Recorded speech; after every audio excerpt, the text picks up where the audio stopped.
Un icónico puente aquejado de una enfermedad mortal. Esta gente estaba agonizando, literalmente. Un parque nacional con un secreto enterrado. Si lo piensas, es una locura. Una extraña escultura de otro mundo. Fuertes explosiones. Humo en el cielo. Algo está pasando. A veces, los mayores secretos están a la vista de todos. Estos son misterios monumentales.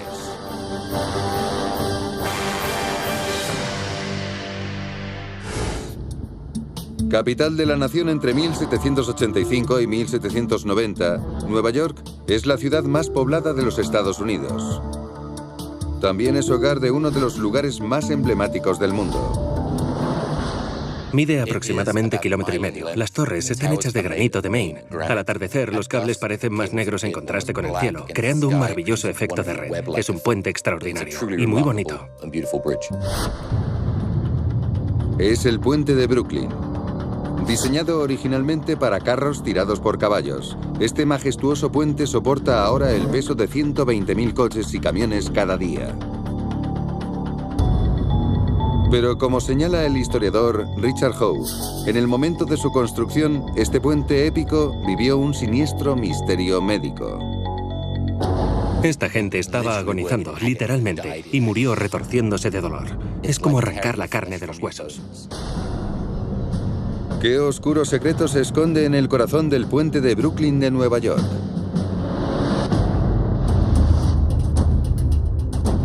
Nueva York, década de 1860. Manhattan y su vecino del este, Brooklyn, están en auge. En solo 20 años, la población de las dos ciudades se ha triplicado, lo que supone una enorme carga para los transbordadores que transportan mercancías y personas entre las orillas del East River. La solución parece obvia. Un puente. Y el hombre encargado de construirlo es el ingeniero alemán John Roebling. Pero cuando muere en un accidente mientras inspecciona las obras del puente, su hijo de 32 años, Washington Roebling, se ve obligado a realizar el abrumador trabajo. El plan de Roebling requiere el puente colgante más largo del mundo. No solo se trata de una tarea ambiciosa, sino también de una tarea gigantesca. Y con diferencia, el mayor reto al que se enfrenta el joven ingeniero es cómo asegurar las dos torres de apoyo con las rápidas corrientes del East River. En ese momento, el lecho arenoso del río no era considerado apto para soportar torres tan pesadas, por lo que Roebling tuvo que excavar y anclarlas en el lecho rocoso a más de 30 metros bajo la superficie del agua. Para ello, Roebling construye enormes estructuras de retención estancas llamadas caissons. Un caisson es básicamente un cajón dado la vuelta lleno de aire comprimido. A través de una serie de tubos de acceso, Roebling envía a los trabajadores a estos pozos de cimentación presurizados, que están diseñados para contener el agua, permitiendo a los hombres excavar el lecho arenoso del río. Los trabajadores, unos 100 a la vez, se metían en el pozo de cimentación y cavaban. Cuando los hombres finalmente llegan al lecho rocoso estable, Roebling planea llenar los pozos de cimentación con hormigón y los deja donde están para que sirvan de cimientos para el puente. Pero las condiciones dentro de los pozos no podrían ser peores. El trabajo allí abajo es extremadamente peligroso. Trabajas en aire comprimido con lámparas de gas. Hace calor. A pesar de las terribles condiciones, el pozo de cimentación de Brooklyn llega al lecho rocoso en cuestión de meses. Pero poco después de comenzar la excavación en el lado más profundo de Manhattan, los trabajadores se enfrentan a un peligro totalmente inesperado: una enfermedad misteriosa y dolorosa. Los síntomas más comunes eran dolores de cabeza, vómitos y dolor de las articulaciones. También sufrían convulsiones y parálisis de las extremidades. Fue horrible. Y no pasará mucho tiempo antes de que la situación empeore. Un trabajador alemán tenía dolores terribles en todo el cuerpo. Empezó a sufrir convulsiones y murió. Los trabajadores estaban cayendo como moscas. Nadie tenía ni idea de lo que estaba pasando. Mientras esta siniestra enfermedad continúa cobrándose la vida de los trabajadores, muchos en la ciudad empiezan a preguntarse: ¿está maldito el puente de Brooklyn?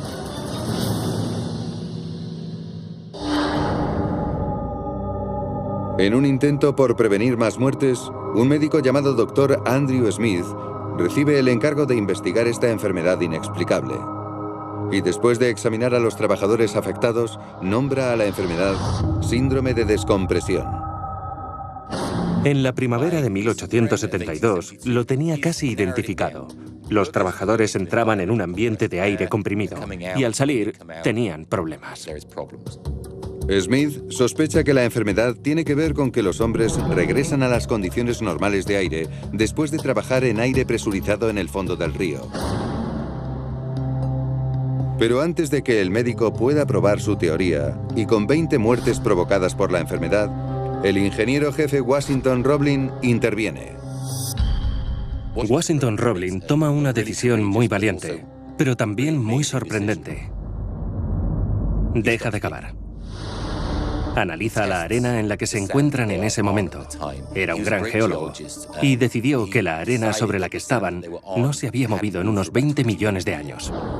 Y aunque muchos temían que la arena fuera inadecuada como punto de anclaje para grandes estructuras, sus pruebas demuestran que el sedimento debajo de la Torre de Manhattan es tan estable como el lecho rocoso. En vez de llegar hasta el lecho rocoso, saca a los obreros de allí y rellena el pozo de cimentación. La apuesta de Roblin da sus frutos. El puente se termina con éxito y se abre al tráfico en 1883. A día de hoy, la Torre de Nueva York se mantiene sobre arena. Pero la pregunta sigue siendo, ¿el doctor Smith tenía razón? ¿Estaba la misteriosa enfermedad relacionada con el aire comprimido de los pozos de cimentación? Después de sus vivencias trabajando en el puente de Brooklyn, Smith desarrolla una cámara de descompresión revolucionaria por la que los trabajadores pueden pasar tras haber trabajado bajo tierra. Cuando finalmente se construye una cámara de descompresión, innumerables trabajadores en futuros proyectos de puentes y túneles se librarán del terrible síndrome de descompresión, que ahora se conoce también como la enfermedad del buzo y se asocia más comúnmente con el buceo. Hoy en día, la robusta belleza del puente de Brooklyn destaca en el horizonte de Nueva York como un monumento duradero en recuerdo a los hombres que lo sacrificaron todo para construirlo. Sobre una veta de 50 kilómetros de una de las mejores piedras blancas del mundo, se encuentra la ciudad de mármol de Silacauga, Alabama.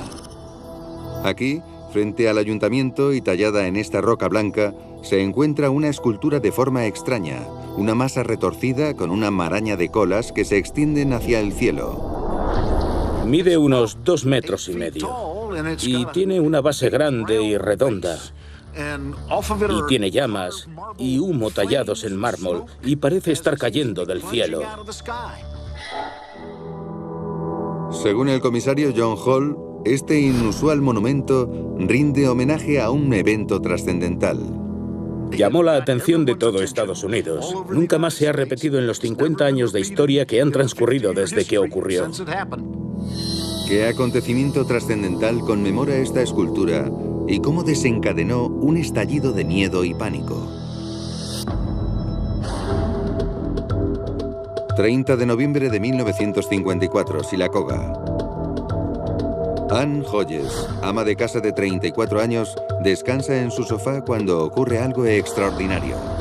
De repente, hay una explosión, un estallido, y el aire se llena de polvo. Un dolor intenso se dispara en la mano y la cadera de Ann. Cuando Ann se levanta, algo cae del sofá al suelo. Es una roca negra, lisa y satinada del tamaño de un pomelo. Ella no sabe lo que es. Al mirar hacia arriba, Hodges ve un enorme agujero en el techo. Parece que el extraño objeto ha caído del cielo, ha atravesado el tejado de su casa y la ha golpeado. Tiene la mano hinchada. Ha recibido un buen golpe. Una conmocionada Hodges llama a la policía, pero no es la única que ha presenciado algo extraño. Los agentes pronto se ven abrumados por las llamadas de personas que denuncian incidentes aún más extraños y aterradores. Hubo fuertes explosiones en Montgomery. Un niño cuenta que casi es derribado de su bicicleta. Parece que estos episodios inexplicables no se limitan solo a Alabama. Hay gente en Mississippi y Georgia que afirma haber visto una bola de fuego descendiendo por la atmósfera. Fuertes explosiones, rastros de vapor, humo en el cielo. Todo el mundo es consciente de que algo está pasando. A medida que llegan las preocupantes noticias desde el sur, la tranquila ciudad donde todo comenzó se convierte en el centro de atención. Que algo haya caído del cielo en la vieja Sylacauga no es algo que nadie espere. La policía llama a la Fuerza Aérea de los Estados Unidos para que investigue, una acción que tiene el efecto involuntario de asustar aún más a una población ya impregnada de la paranoia de la Guerra Fría. Cada vez hay más miedo a los rusos y a las armas nucleares. Hay muchas razones para tener miedo a algo que ha caído del cielo hiriendo a una mujer. Con los militares al frente de la investigación, la gente empieza a preguntarse, ¿están atacando a Estados Unidos? La Fuerza Aérea se lleva el objeto que se ha estrellado contra el tejado de Ann Hodges para analizarlo, y aunque algunos ciudadanos temen que sea de un avión o de un misil soviético, los militares no encuentran ninguna prueba de presencia de aviones rusos en la zona en ese momento. Así que la especulación da paso rápidamente a una serie de posibilidades aún más extravagantes. Es el año 1954. La histeria por los platillos volantes está en pleno apogeo.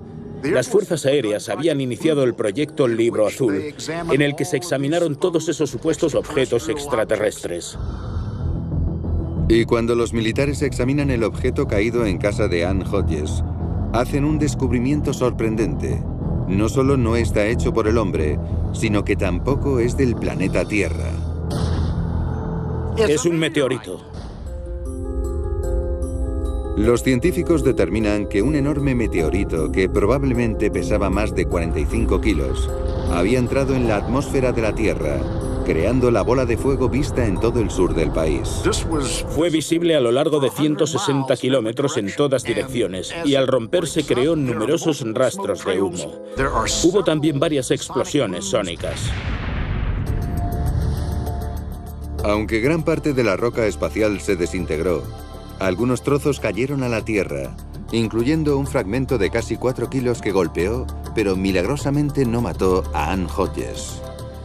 Ann Hodges tiene el honor de ser la única persona golpeada por un meteorito en los tiempos modernos. Probablemente la habría herido gravemente si no se hubiera frenado con el tejado, el techo y el acolchado de la manta. En 2009, 55 años después de este extraordinario suceso astronómico, el famoso escultor Don Lawler crea una estatua, esculpida en el mejor mármol de la región. Se llama Estrella Fugaz y se encuentra en Sylacauga para que todos la admiren como testimonio duradero del histórico visitante que llegó a esta pequeña ciudad desde el espacio exterior.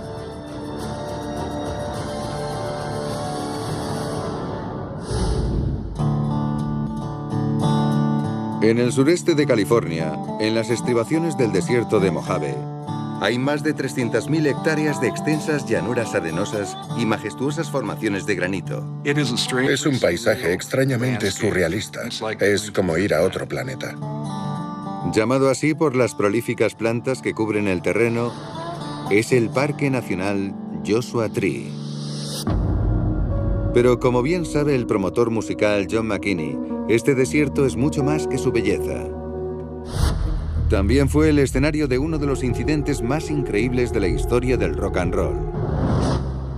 ¿Qué pasó aquí en este precioso monumento nacional?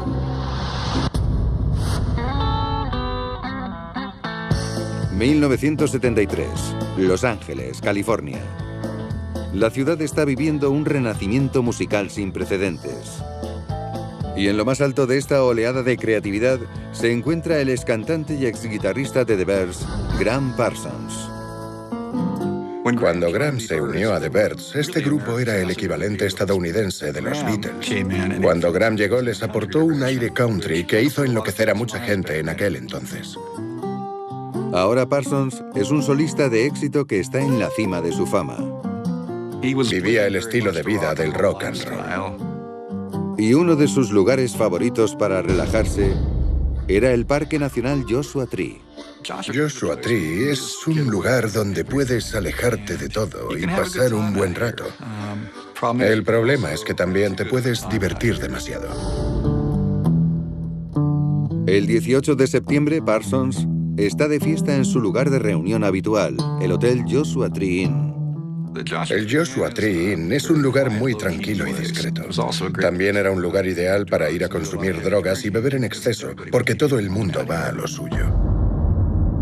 Pero poco después de las 8 de la tarde, la diversión de repente desaparece. Al parecer, Graham había ingerido demasiado de todo y se había desmayado. Sus amigos trataron de reanimarlo, pero no pudieron. Los médicos que lo atendieron certificaron su muerte. Mientras el mundo de la música llora la pérdida de un joven e inspirador talento, el padrastro del músico, Bob Parsons, vuela al Aeropuerto Internacional de Los Ángeles para iniciar la dura tarea de trasladar el cuerpo de Graham de vuelta a Luisiana para su funeral. Pero cuando entró a buscar el cadáver, no lo tenían. Nadie sabía dónde estaba el cuerpo de Graham. Resulta que alguien ha robado el cuerpo de Graham Parsons. En la investigación, la policía se entera de que mientras el cuerpo de la estrella de rock estaba en el aeropuerto de Los Ángeles, dos hombres que decían representar a la familia Parsons se dirigieron al personal del aeropuerto y se llevaron el cadáver. Entonces, ¿quién robó el cuerpo de Graham Parsons? ¿Y dónde estaba?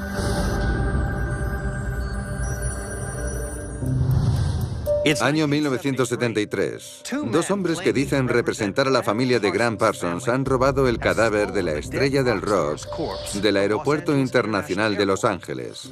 ¿Quiénes eran y qué hicieron con el cuerpo? Es todo un misterio. Mientras la policía intenta encontrarle sentido a este delito tan inusual, a 240 kilómetros de distancia, en el Parque Nacional Joshua Tree, se está a punto de hacer un descubrimiento crucial en el caso. Un guarda del parque recibió una llamada telefónica diciendo que había un incendio. Al llegar allí encontró un ataúd carbonizado y dentro lo que parecían ser restos humanos. Cuando las autoridades examinan las pruebas, descubren que se trata de los restos de Graham Parsons. Pero ¿quién querría robar un cadáver y luego quemarlo en el desierto? La respuesta vendría de la más insólita de las fuentes. Pocos días después de que se encontrara el cuerpo, un hombre acude a la policía y hace una confesión asombrosa. Afirma estar detrás de la misteriosa desaparición del cuerpo de Graham Parsons. Su nombre es Phil Kaufman, director de gira y buen amigo del artista fallecido. Phil Kaufman sabía que Graham no quería un entierro al uso. Quería ser quemado en el desierto, en Joshua Tree. Según Kaufman, en los meses anteriores a la muerte de Parsons, los dos amigos habían hecho un pacto. Graham y Phil decidieron que si uno de ellos moría, el otro lo llevaría al desierto para quemarlo en Joshua Tree. Kaufman explica que cuando el cuerpo de Parsons fue enviado al aeropuerto de Los Ángeles, él y un amigo tramaron un elaborado complot. Con un coche fúnebre alquilado y unos cuantos papeles falsificados, los dos se dirigieron al aeropuerto, donde sorprendentemente convencieron a un empleado para que les entregara el cadáver. Si lo piensas, es una locura. Hoy en día no hay mucha gente que se arriesgaría así. Después de conducir durante horas, finalmente llegan a Joshua Tree.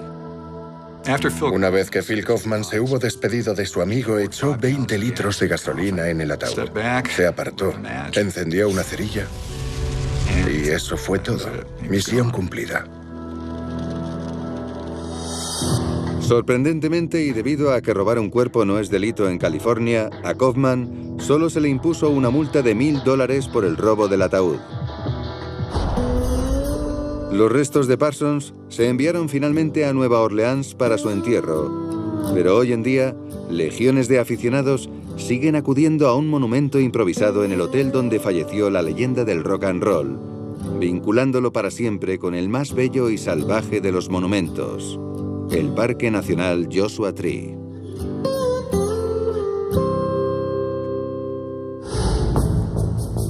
La pequeña comunidad agrícola de Enterprise, Alabama, es el hogar de uno de los monumentos más inusuales del país. En el centro de la ciudad, en medio de una fuente, hay una llamativa figura femenina. De 4 metros de altura y hecha con el mejor alabastro italiano, lleva sobre la cabeza un gran pedestal de oro, sobre el cual hay un gran bicho negro. Tiene 6 patas, cuerpo grande, redondo y negro, y una pinza muy larga. Se dice que es la única estatua en el mundo que conmemora a un insecto. De hecho, este feo bicho picudo alteró literalmente el curso de la historia. Cambió no solo la ciudad de Enterprise, sino también el sur tal y como lo conocemos. ¿Cuál es la historia detrás de este extraño monumento a un insecto? Año 1915. El algodón es el rey en el sur de Alabama. Gracias a esta esponjosa fibra, las comunidades agrícolas como Enterprise están en pleno auge. El algodón era relativamente fácil de cultivar aquí. Aquí se producían grandes cantidades que abastecían a toda la nación. Uno de los agricultores más prósperos de Enterprise es C.W. Baston. Y a medida que los beneficios del algodón aumentan, Baston y sus compañeros agricultores acaban abandonando sus otros cultivos. C.W. Baston tenía una granja de 50 hectáreas dedicada al algodón. Sus ingresos dependían del algodón. Pero Baston y sus vecinos no saben que su buena suerte está a punto de terminar. Un día, C.W. Baston está haciendo su inspección diaria de la cosecha cuando ve algo extraño. Unas feas marcas con aspecto de granos en algunas de las yemas de sus plantas de algodón. Perplejo, Baston destruye las plantas afectadas, pero en pocas semanas la siniestra plaga se ha extendido por todos sus campos. Y cuando llega el momento de la recolección, la cosecha no vale nada. Para el joven agricultor, el riesgo es máximo. El señor Baston había pedido dinero prestado para plantar su cosecha. Si no hay cosecha, se va literalmente a la ruina. Y Baston no es el único. Sus vecinos también han sufrido la misma extraña plaga. ¿Qué es lo que está destruyendo la cosecha de algodón y amenaza con arruinar a toda la comunidad? La respuesta llega cuando los científicos analizan muestras de las plantas afectadas y dan un veredicto devastador. Se trata del gorgojo del algodón.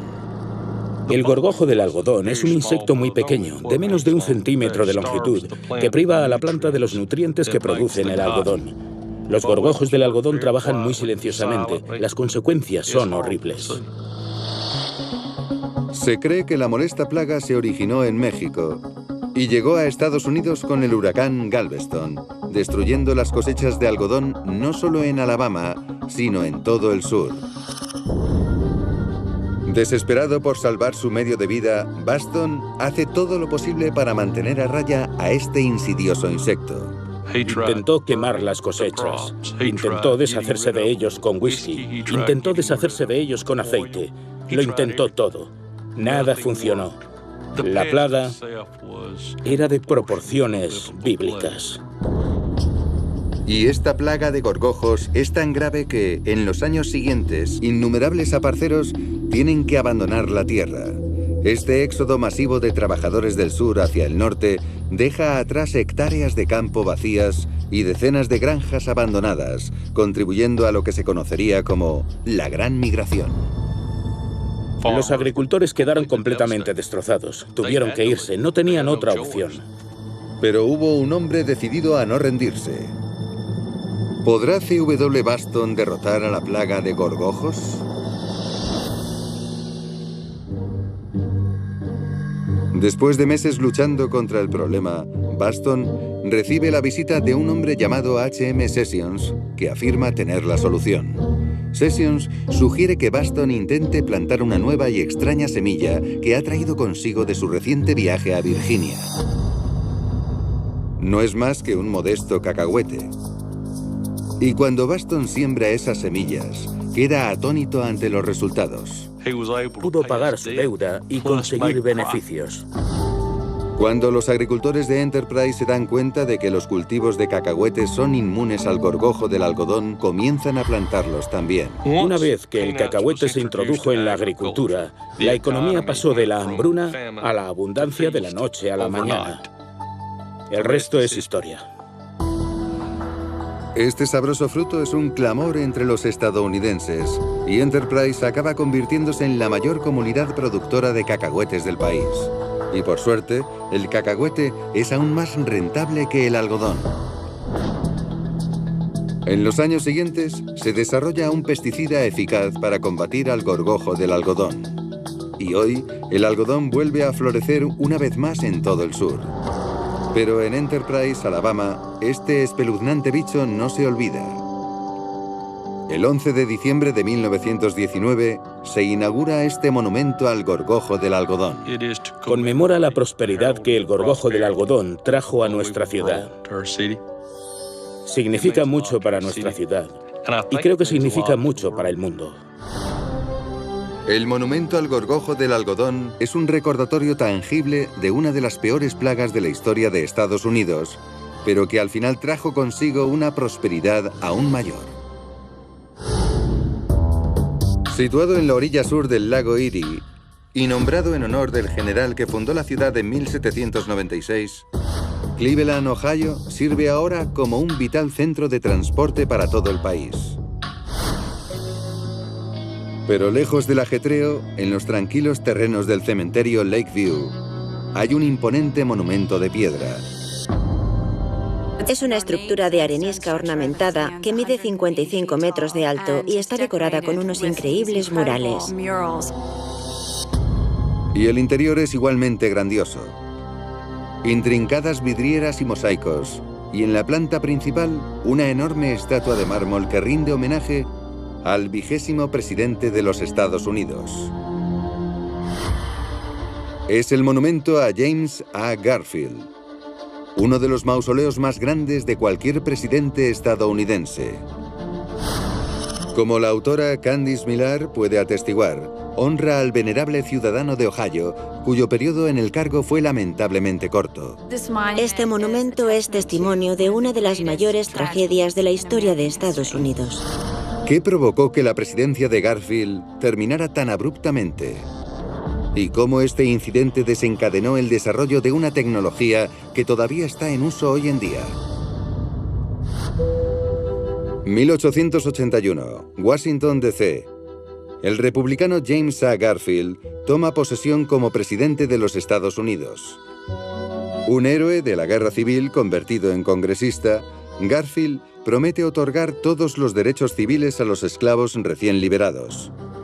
Pero el 2 de julio, solo 4 meses después de su toma de posesión, el presidente de 49 años está entrando en la estación de tren de Potomac y Baltimore cuando se oye una ráfaga de disparos y el presidente es alcanzado 2 veces. La primera reacción fue de sorpresa. Él dijo, Dios mío, ¿qué es esto? En medio del caos, un policía de la estación captura al tirador, un hombre perturbado llamado Charles Guiteau, quien, según se supo más tarde, creía que Dios quería que matara al presidente.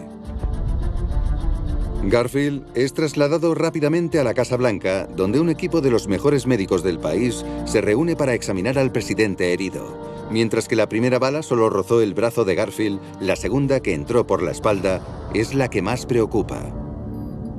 Piensan que como la bala entró por el costado derecho, probablemente le dio en el hígado, y creen que posiblemente no sobrevivirá a la noche.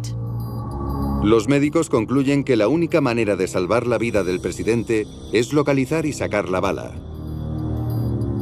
Y registran desesperadamente el abdomen del presidente de una manera nada cuidadosa. Y en un momento dado, una sonda se atasca en las costillas y el cirujano tiene que tirar de ella hasta que finalmente se suelta. El presidente sobrevive a la noche, pero en las semanas siguientes, mientras que los médicos siguen buscando la bala, su estado empeora rápidamente. El presidente Garfield estaba demasiado débil, incluso para sentarse.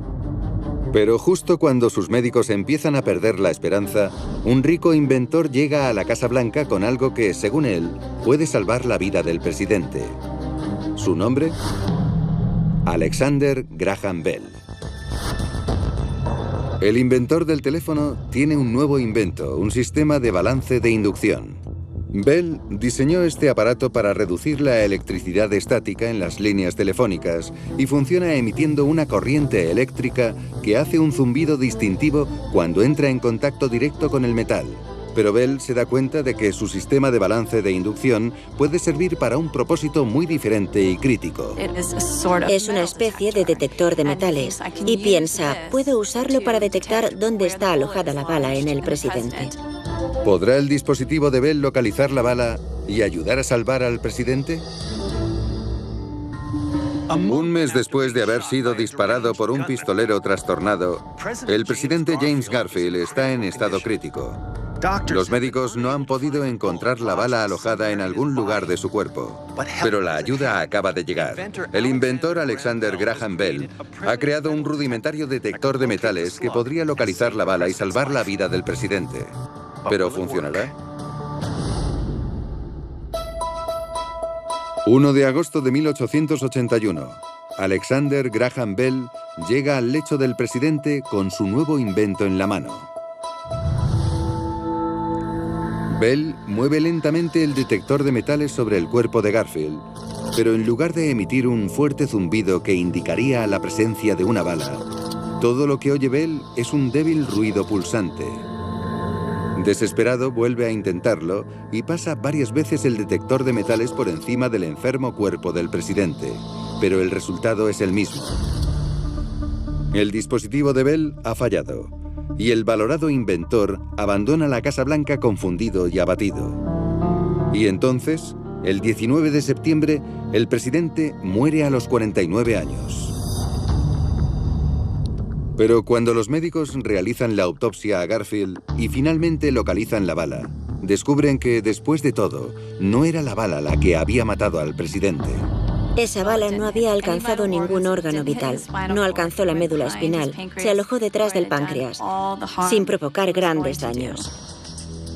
Entonces, si la bala no mató al presidente, ¿qué lo hizo? La respuesta está en los mismos hombres que trataron valientemente de salvar la vida de Garfield. Desafortunadamente, la comunidad médica en ese momento no entendía del todo la conexión entre los gérmenes y la enfermedad. Los propios médicos del presidente buscaron la bala con los dedos e instrumentos no esterilizados, introduciendo así cada vez más bacterias y empeorando la infección en el cuerpo del presidente. En última instancia, fue la infección causada por la búsqueda de la bala por parte de los médicos la que mató al presidente Garfield. Pero la historia de Garfield no termina ahí. Tras la muerte de Garfield, Alexander Graham Bell sigue decidido a averiguar por qué su sistema de balance de inducción no detectó la bala cuando lo puso a prueba. Y finalmente se le ocurre una razón convincente. Garfield estaba acostado sobre algo muy poco común en aquella época, un colchón de muelles. Y obviamente esos muelles interfirieron en algo que es básicamente un detector de metales. Aunque el dispositivo de Bell no era lo suficientemente sofisticado como para salvar dichas interferencias, su sistema de balance de inducción es uno de los primeros usos registrados de un detector de metales. Actualmente, los detectores de metales se utilizan en los sistemas de seguridad de todo el mundo. Y en Cleveland, Ohio, en el cementerio Lakeview, el monumento a James A. Garfield se erige en memoria de la trágica muerte de un presidente y de un invento que todavía está entre nosotros.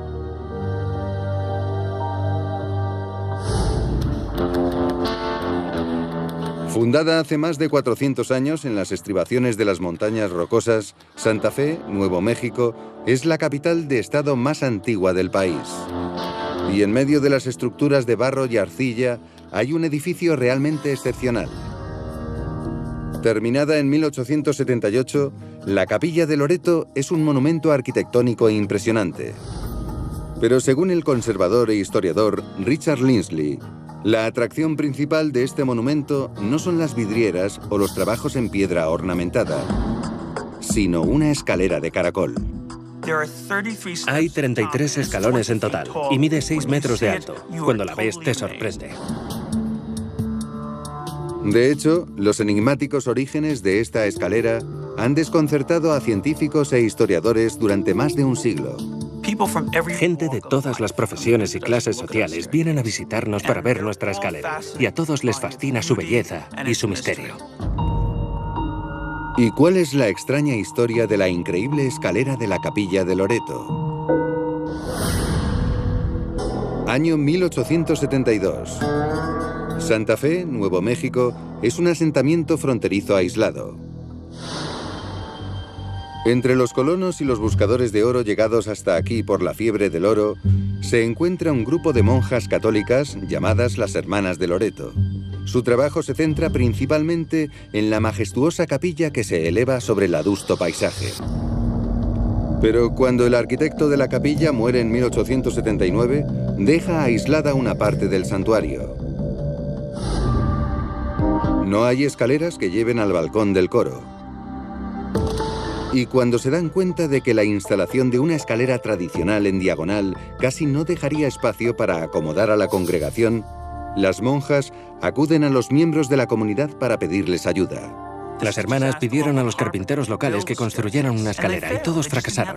No tenían la habilidad para hacerla. Fue entonces cuando las hermanas decidieron recurrir a la oración. Se cuenta que las Hermanas de Loreto rezaron durante 8 días seguidos.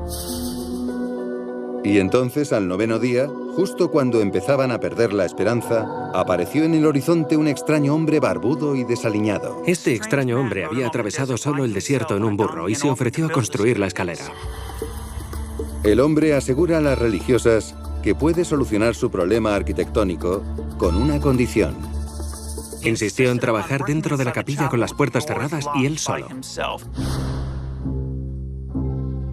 El hombre trabaja solo durante varios meses hasta que las hermanas ya no pueden soportar más la incertidumbre. Por fin, una mañana las hermanas entraron. Y para su sorpresa, el hombre ya no estaba. Ante ellas había una escalera de caracol que daba 2 vueltas de 360 grados en una altura de tan solo 6 metros. Debió de ser todo un espectáculo para ellas. El hombre ha logrado lo que parecía imposible. Su hermosa escalera curva da acceso al coro sin apenas ocupar espacio.